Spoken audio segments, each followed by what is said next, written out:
Police once met a victim, and still sent him back with the man who would later be known as one of America's most infamous killers.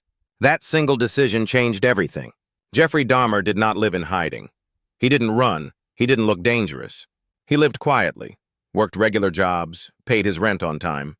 To the outside world, he looked ordinary, and that normal appearance became his greatest shield. For months, neighbors complained. They reported strange smells coming from his apartment, unusual noises late at night, moments that felt deeply wrong. But complaints were dismissed. Nothing seemed urgent enough, nothing seemed serious enough, because danger doesn't always announce itself. One night, a young boy escaped from Dahmer's apartment. He was injured, disoriented, barely able to explain what had happened. Police arrived at the scene, and instead of seeing a victim, they saw a misunderstanding. Dahmer spoke calmly. He sounded reasonable. He looked harmless. He told officers the boy was his partner and that everything was fine. The officers believed him. They returned the victim to his apartment. That decision would become one of the most criticized failures in modern criminal history. Jeffrey Dahmer did not rely on violence at first. He relied on perception.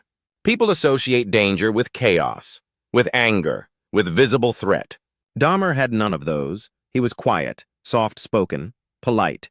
And society often trusts people who appear calm and controlled. Behind closed doors, however, something far darker was happening.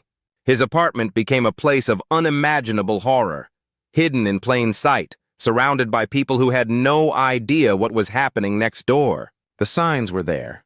Repeated complaints, strange behavior, physical evidence. But each warning was treated as an inconvenience rather than a threat. Authorities assumed the situation was harmless. Neighbors were ignored. Red flags were dismissed. Not because evidence didn't exist, but because it didn't fit expectations. When police finally entered his apartment with full suspicion, they discovered evidence that ended any doubt. What they found shocked the nation. The truth revealed years of violence that could have been stopped much earlier. Jeffrey Dahmer wasn't a mystery hiding in the shadows. He was a failure of attention, awareness, and accountability. The most terrifying part of this story isn't what he did. It's how long it took for anyone to believe something was wrong.